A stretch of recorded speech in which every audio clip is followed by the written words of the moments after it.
Hello and welcome to another episode of Lucky the Story. Today is a very historic moment for me, is because this is the first time that we are actually in a place which is also an historic building in Norwich, Connecticut, and we're here for the first time. But I think most importantly, it's a historic moment for the New England. And I say this because today we are going to have a special guest, Singh Khalsa, as a mayor from Norwich, Connecticut, who has been the first Sikh mayor in New England.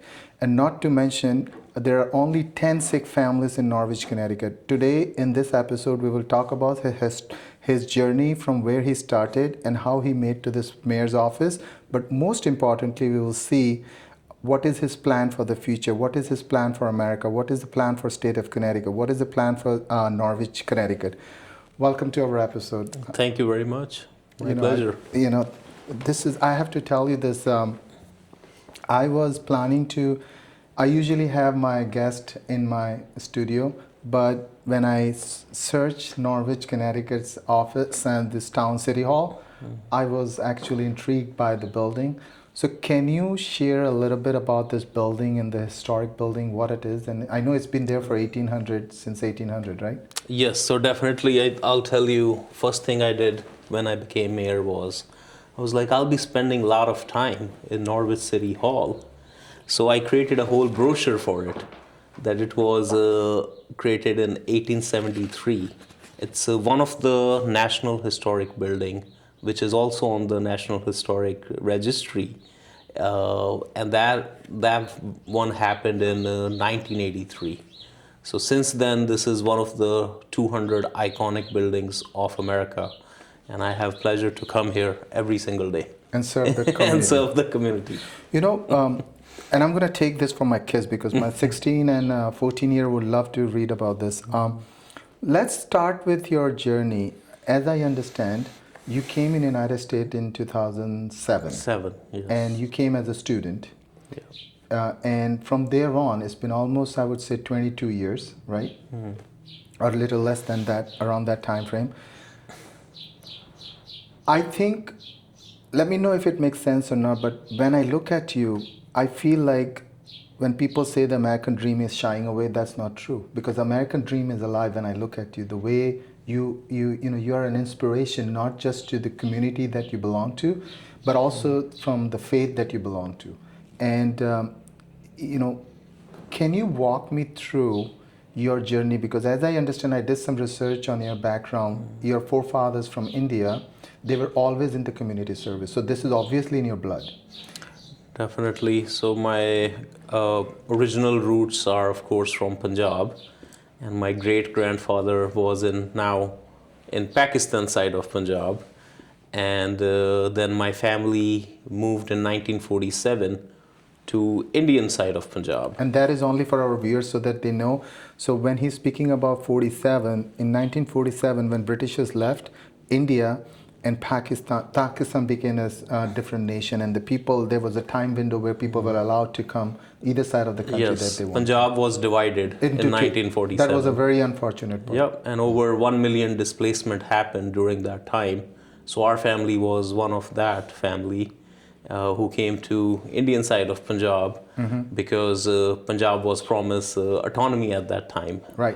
We won't go into too much into that politics, but then in 1986, my family had to relocate again from New Delhi after 1984 Sikh genocide. But then we started building up ourselves in state of Punjab from 1986. So I was born in 85, so I was very little. So my upbringing is from Punjab. And I have always seen actually I had the privilege to even see my great-grandfather. So I spent very brief time with him. And then I saw my grandfather and my father. They were also in public service, in community work. So I think some things you just inherit yourself. So when you came to 2007, what were you studying? So the reason I came was I completed my bachelor's degree in computer science. Okay. So I came here for my higher studies. Masters. And to do my master's here. which I completed from New Jersey, NJIT, Okay. New Jersey Institute of Technology. Yep. And after that, one thing led to another. I got married. My wife is from Silver Spring, Maryland, and she was 3-year-old when she came, to United States. But we originally planned to go back and live back in Punjab.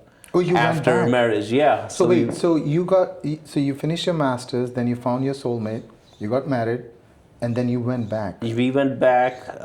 We did our religious ceremonies there Okay. in 2009. Nice.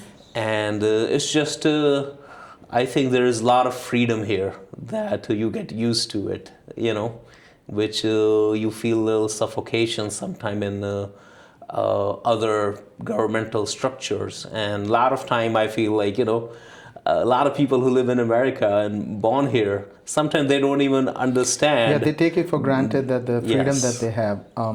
So then you came back 2009, and then you happened to. What brought you to Norwich? So I came in, after marriage, came back to US, and we started exploring some businesses or business opportunities to start our life and family, as a young couple. And we were looking at businesses everywhere, Virginia, Maryland, because that's where my in-laws' family is from. And we even went to California. And Well, somehow California has a lot of Sikh community. very vibrant Sikh community there, yeah. and we love that, but somehow we found one opportunity in Norwich, so we started with the retail business, gas station business with car wash, convenience store, and we were like, all right, well, we got to start somewhere, start paying our bills, in some way or fashion. So we started in Norwich. At that time, definitely I was a little hesitant as well because we don't have a big community here. And this was in 2009 when you moved? In 2010, when I moved to Norwich itself. So you were one of the first Sikhs, or there were Sikhs already here? So we had few families here, but families. that's about it. That's about it. That's about So it. since 2010, you've always been... Yes, in Norwich. And then, and I'm assuming, in your back of mind, you were always thinking, how do I get involved into the community service? So the business was one part which will keep your green lights on for your family to have the food on the table. But in your back mind, you're always thinking, how do you contribute? So even while we were running business, we always have the community aspect in mind. I remember one of the pump I dedicated as a giving pump. That 1 cent I love it. per gallon goes every month to different organization.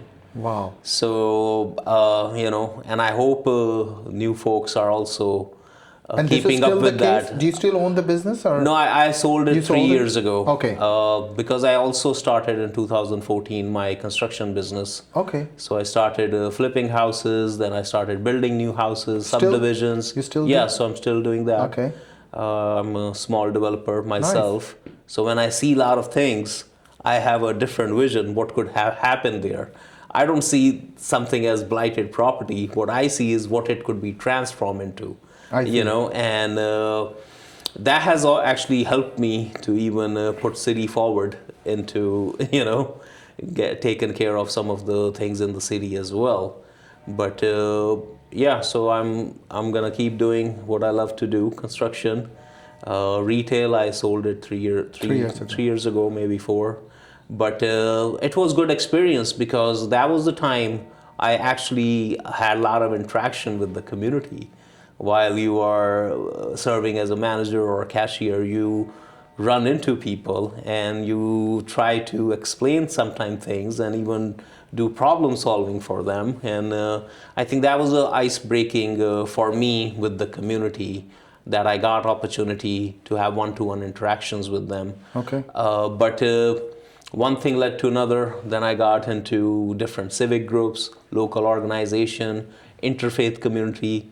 So it's organically. It's organic. So what was that first moment when you said, okay, now I have established myself, I have a family, I have a business, now I want to serve back to the community? I remember, if I'm not mistaken, I think in 2015 or 16 I met you and I said, how do I get involved? And you told me, go to the local town and talk to the mayor.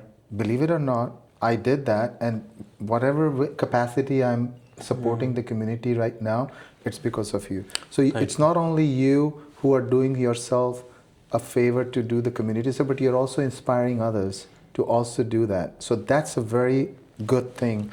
I think that's very important. Yes. Even in current environment, we need to stay more engaged. Engaged.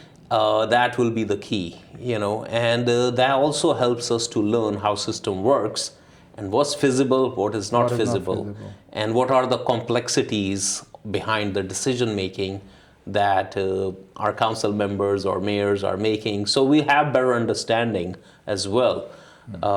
Just like voting is our civic duty, I think getting more engaged in one way or fashion in the community is another civic duty that we all have to understand as well. So what was how did you got into the officially? I think the triggering point was when I became citizen. And that was when? Which year? I think it was 2014. 14, okay. And that was the time then, I was like, now I have more responsibility on me. And I need to start thinking about giving back, not just with resources, but even with my time.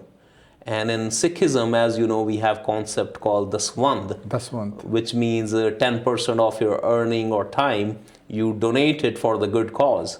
So for me, this is a very noble cause that you can actually use your skill set and move the city forward. Okay. And then after you became a citizen, you got involved into, I'm assuming, into the local committee within the city hall? I was serving in different civic organizations like Lions Club, Rotary Club, and then I actually decided to run for Board of Education. I was blessed with my daughter in 2015, and I have my educational background, so I was like, maybe I should look into serving the Board of Education.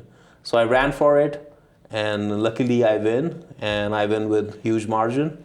And then after that, people of Norwich were the one. They were like, I think you'll be better off putting your business skills and run for actually council. And I was like, okay, I'll do that. So I did that, ran for council, very good margin again. And then I did that one more time. So I did 2 terms in City Council, 1 term in Board of Education. But even before that, I was serving in Commission of City Plan for almost 3 terms. 3 terms. So this is not like brand new to me. It's not something that you just happen to be at the right place, right time. It's not. No, there is a lot of sweat and blood has gone into it, which I think that's what we want people to see and hear, right? One of the things I want to educate, because my viewers are 15 to 16-year-olds. So when you say the council, council, in my view, some towns we also have a board of aldermen. Like in our town, we have board of aldermen, right? They are basically the executive branch for the mayor. So anything and everything, is the budget and everything flows through that process. Is that correct? Yes. So you play that a big role. We have a same process as well. Okay. So like city, we also have a city manager in our city. Right. And every city is set up in a different way. Correct. So city manager will move forward the proposed budget, then council accept the budget, and then council can make changes to the budget. But we also have certain deadlines by June of like second week, we have to pass it. Right. And whatever changes we want to make. So I think that's where you reflect your priorities through the budget, what town actually needs, and where the money should go. So, and one of my goal is not to raise taxes. Of course.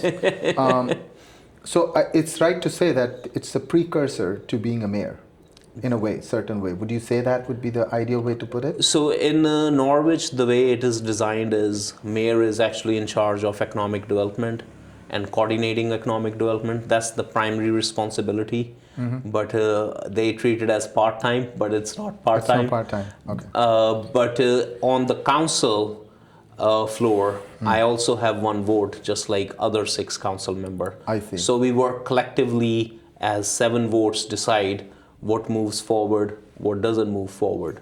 Right. So now you served for a long time in council, right? Now the mayor. and this is where we are here today in a beautiful office. Um, I want to, can you walk us through that, taking that moment and you said, I want to run for a mayor. And what was it like? Because it's not an easy task for two reasons. A, the diversity, right? And you are in the town where there is a less and less the Sikh faith followers, right? And yet your work speaks to itself. So you do know that your work is going to make a difference and people will understand where you're coming. Because I remember when COVID took place, you were one of the ones who came out and you gave a lot of masks and so many things that you did. Very, very commendable. Even though you were not in the capacity as a mayor, but you still were there for the citizen. The work shows, but then there is also an aspect where people see you as somebody that, okay, even though we are in the world where diversity is at the core of everything, but there could be an hesitant. But then when I read the data, it shows that 38% people voted more than the past. Am I correct? Yes. So that speaks a lot about you as an individual, and what makes me believe in that is that irrespective of who you are, where you come from, this is a land of opportunity. As long as you have a courage and as long as you have a right intention to serve, people will support you. What was it like that moment that you decided you wanted to run? And what was there any challenges? Because what we are seeing is a final outcome, but behind the scene there has to be some sort of a challenges. And how did you overcome and how do you make that process work in your favor? It's definitely a journey, and it's not the easy one. And you get demoralized sometime at 9 o'clock in the morning, but at 10 o'clock, something you were working on becomes reality, and then you feel good. So the way it happened was, again, I was approached by a lot of citizens to run for mayor because they felt like we need some changes. And they were not happy how the whole environment was becoming in the city or even in the nation itself. And my concerns were also same. I was like, I definitely can do the job. I am much have a work that speaks to itself. qualified for it, and no matter what, I'm still engaged in the community. So I don't mind holding title or running for election. I've done it 3 times already. But my Sikh community was also kind of worried. They were happy at the same time, but they were worried because of all these reasons, because of the ignorance, because of the hate, which I have witnessed even during my campaign. You have? Yeah, and derogatory, remarks, and sometime when you go to the campaign, you're going house to house, door to door campaign, and some people were very, very rude. How do you handle that? I think you have because to see at the core, you're still a human. Somebody, yes, it's not easy, but you still have to be calm and composed, and you still have to focus on your thought that, okay, I'm here for a reason and I want to do the right thing. How do you handle that? I think that's where the faith come into the play, because our faith calls for oneness. Our faith calls for equality. Our message of Guru Nanak is see everyone equally. So in my eyes, it's just another human being who might not having a good day, and we have to see the bigger picture.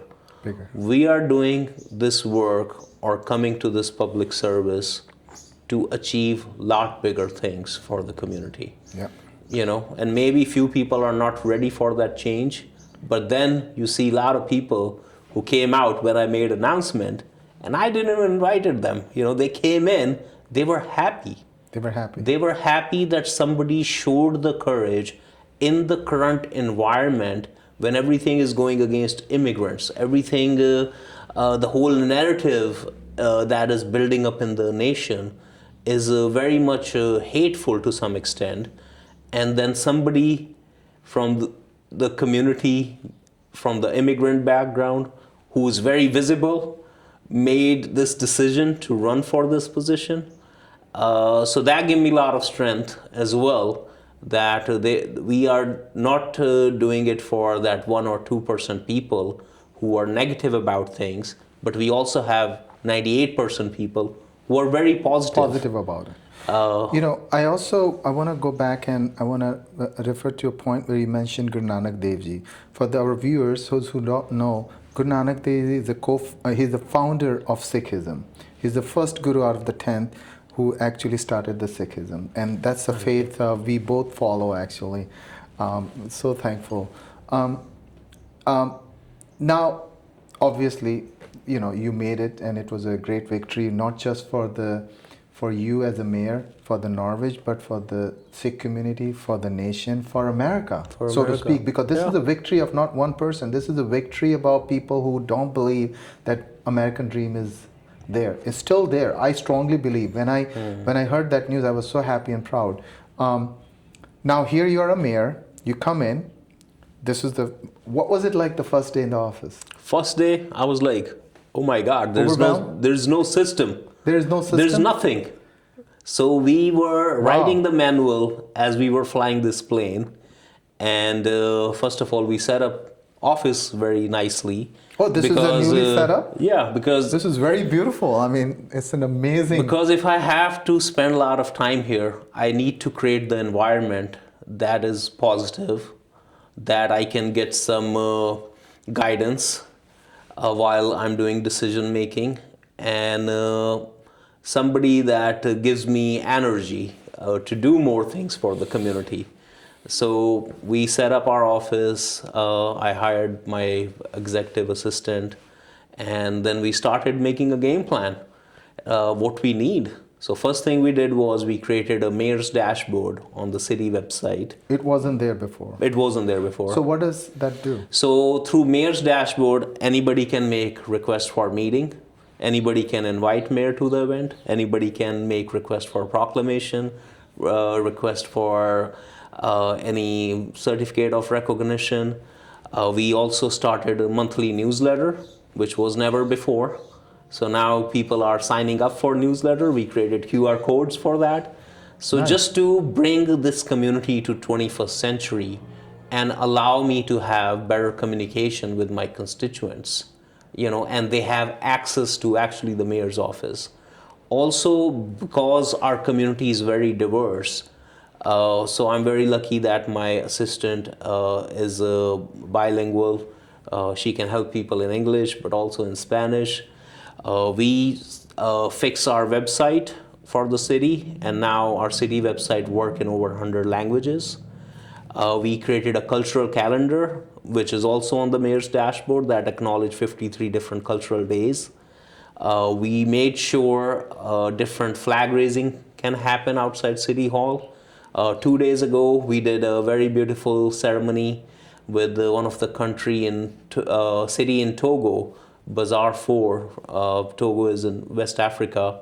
So we did a sister city agreement with them to promote more cultural exchange, and also how we can uplift both the communities and how we can help each other more on the economic development side of equation, and just creating more comfort level among different communities. If you don't have comfort level, you will never invest your money in that community. So I think first thing for me is also with all these diverse communities that live here, to create that relationship building with them, so they feel this is their city too.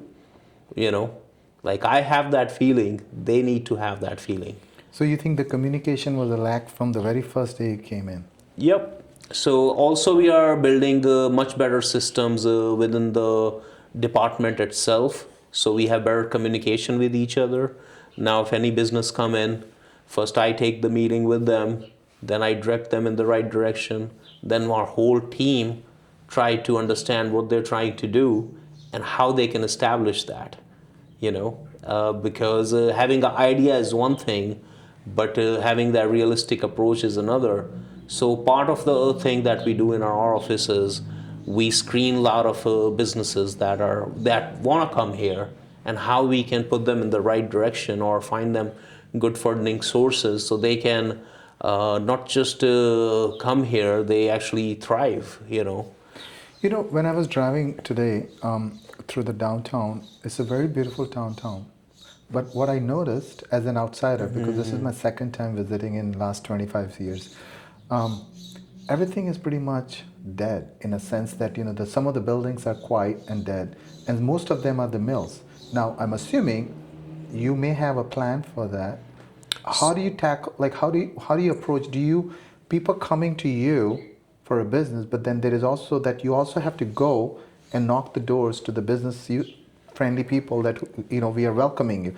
Can you walk us through a little bit of that? So I'm doing a lot of outreach. First of all, we have some folks who own buildings in Norwich, but they're not doing anything with the buildings. So I did some outreach to them that you will have to either do something or find a developer who wants to do something, because we as a city want to move things forward. We are sitting on some mills for past 1 decade. One of them is Chestnut Street Mill, but when I saw the mill, I didn't see the blight. I see 150 workforce housing units Wow. and a nice development that could be done there, because bones are still very strong. So we are now engaged with the different developers to find solutions for that. Also, there's a lot of focus that I have on workforce housing, even though affordable housing is another important thing that in our city, we have already achieved over 20% housing stock, which But how do you bring people in? Bringing the business is one thing, but then builders, you're building all this. How are you going to make sure that the people is going to use those? Like, you know, how are you going to bring those jobs and, you know, what's your thought on so that? there are two things. Workforce housing is one, and bringing jobs is another. Right. But they both go hand in hand. That's what I was saying, yeah. So as a city, we also have 384 acres, which we are building Ockham Industrial Center, which will have 10 different lots. We have already locked in with the one Fortune 100 company for 3 of the lots in that overall 10 lots in that Ockham Industrial Center, which has potential to bring between 500 to 700 jobs to the city. Also, Electric Boat, as we all know, is hiring 8,000 people.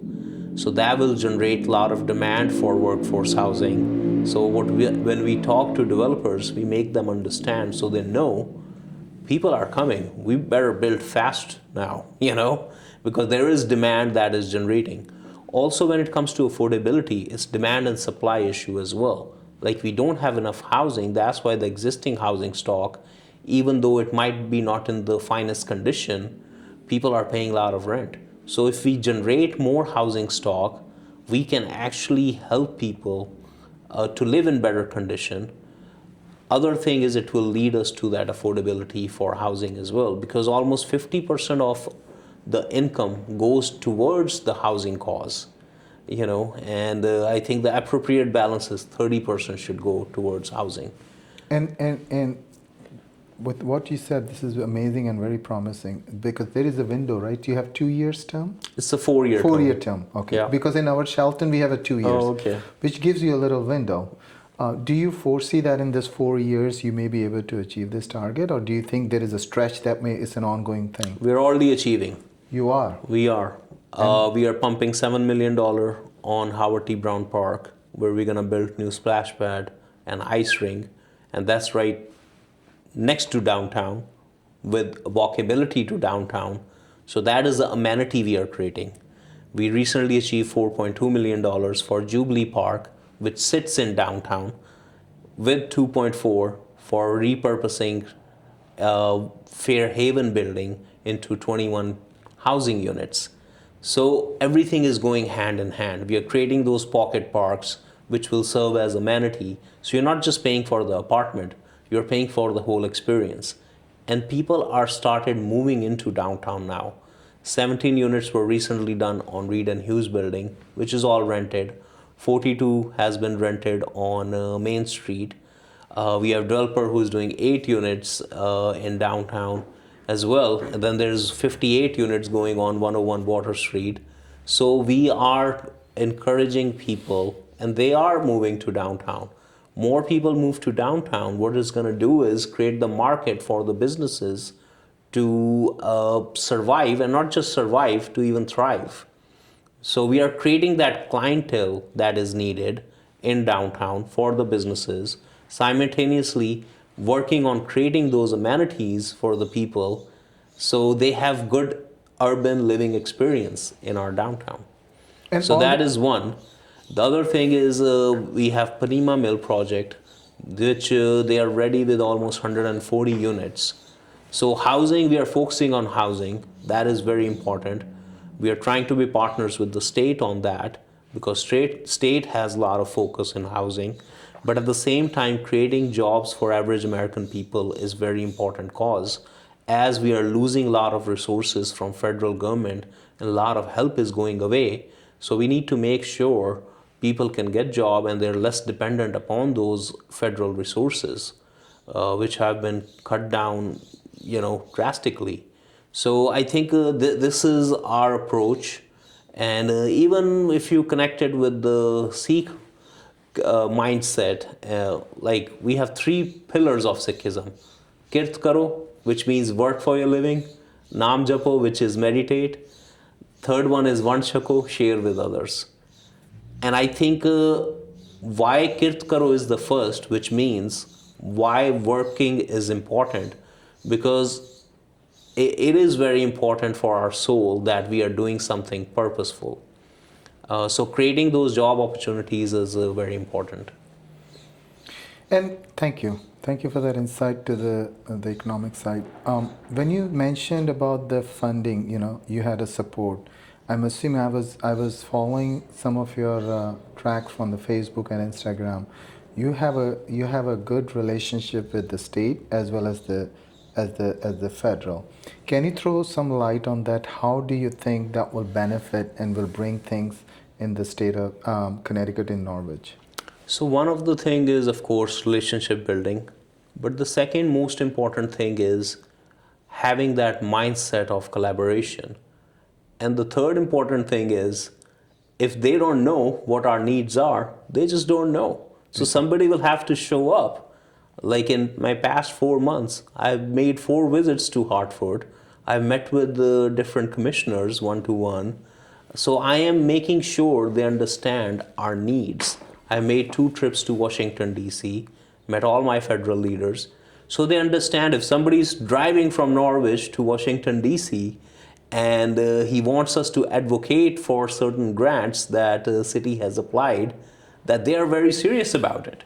It shows our seriousness as well as our respect for the work they have been doing. So I think we'll continue that, and you will see the lot of advocacy in past month has gone towards ECS formula, which is education cost sharing, and it will help all the cities across the state. And governor yesterday had made press release, which we have received, that he is pumping $170 million for the state to help the education cost, which originally is a federal level issue actually, because federal government has promised 60%, but they are not even delivering 1/3 of it. So, but state is picking up the tab, and I really respect governor for understanding that we are going through affordability challenge as a state itself. Also, 100 million have been announced by governor recently under affordability plan, which will also be given as a municipal aid.